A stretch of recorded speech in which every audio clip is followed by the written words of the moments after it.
உயிரே நீயே எபிசோட் 3.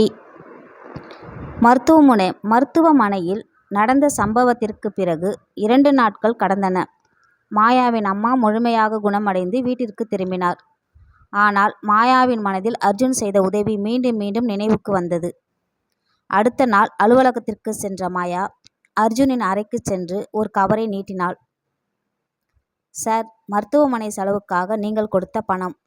என்னால் முடிந்த அளவுக்கு சேமித்து கொண்டு வந்திருக்கிறேன். அர்ஜுன் அந்த கவரை வாங்காமல், மாயா, நான் உதவி செய்தது பணத்திற்காக இல்லை, உங்க அம்மா நல்லா இருக்காங்கன்னு தெரிஞ்சா போதும் என்றான். இல்லை சார், யாரிடமும் கடன்பட்டு இருக்க எனக்கு பிடிக்காது. மாயாவின் சுயமரியாதையை அர்ஜுன் பார்த்து சிரித்தான். சரி, அப்படின்னா இந்த பணத்தை உங்க அம்மாவுக்கே செலவு பண்ணுங்க. மாயா எதுவும் பேசாமல் வெளியேறினாள்.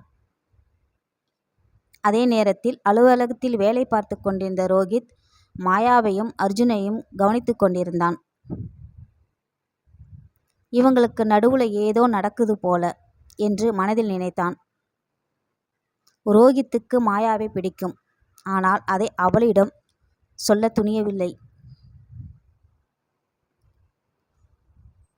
மாலை வேலை முடிந்ததும் மாயா பேருந்து நிறுத்தத்தில் நின்றிருந்தாள். அப்போது திடீரென மழை பெய்ய ஆரம்பித்தது. அனைவரும் ஓடி ஒதுங்கினர். அந்த நேரத்தில் ஒரு கார் அவள் அருகில் வந்து நின்றது. கண்ணாடி திறந்தது. அர்ஜுன் தான். மழை அதிகமா இருக்கு, வாங்க, நான் வீட்டுக்கு விட்டுடுறேன். மாயா முதலில் மறுத்தாள். வேண்டாம் சார், நான் பஸ்ல போயிடுறேன். பஸ் இன்னும் வரல. இப்படி நனைஞ்சா உங்களுக்கு உடம்பு சரியில்லாம போயிடும். சிறிது யோசித்த மாயா காரில் ஏறினாள். வீட்டுக்கு போகும் வழியில் இருவரும் அமைதியாக இருந்தனர். அந்த அமைதியை உடைத்து அர்ஜுன் கேட்டான், உங்க கனவு என்ன மாயா? மாயா ஜன்னலுக்கு வெளியே பார்த்தபடி, என் அம்மாவை சந்தோஷமா வச்சு வாழ வைக்கணும். அதுதான் என் வாழ்க்கையோட பெரிய கனவு. அந்த பதில் அர்ஜுனின் மனதை தொட்டது.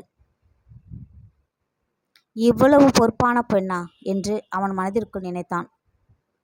அந்த நேரத்தில் அவர்களின் காரை ஒருவர் தூரத்தில் இருந்து புகைப்படம் எடுத்து கொண்டிருந்தார். அவர் யார்? அந்த புகைப்படம் மாயாவின் வாழ்க்கையை மாற்றப் போகிறதா?